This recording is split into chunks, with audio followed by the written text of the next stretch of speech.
What made dial-up internet so agonizingly slow? Imagine waiting for a web page to load while hearing a strange screeching sound that feels like a spaceship taking off.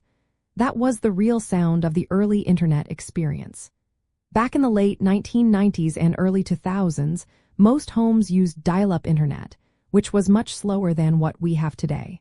So, what made it so painfully slow? Let's find out. Dial-up internet used standard telephone lines, which were originally made for voice calls, not data. These lines could only carry a limited amount of information at a time.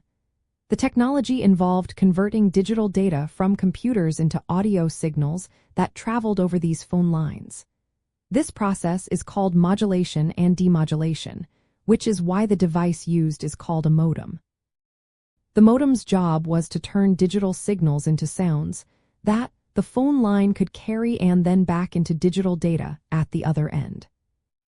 The maximum speed a dial-up modem could theoretically reach was 56,000 bits per second. But in real life, it was often much slower. Many times, speeds dropped to around 21.6 thousand bits per second or even less. This was mainly because of line noise, interference, and poor line conditions. These issues made downloading files or loading web pages with lots of images take several minutes. Compared to today's internet speeds, which can be measured in gigabits per second, that was painfully slow.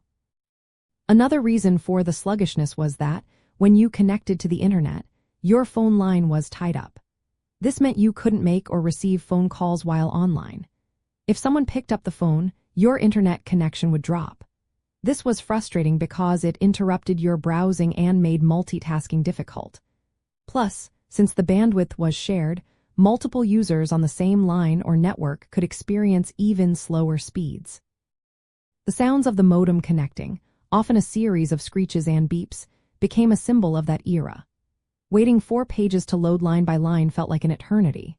Sometimes, the connection would drop unexpectedly, forcing you to start all over again. Despite these frustrations, dial-up internet was a huge step forward because it brought the internet into millions of homes for the first time.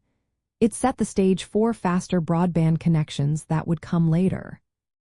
So, the slow speeds were mainly caused by the limitations of the telephone lines, the technology inside the modems, the quality of the lines, and the limited bandwidth.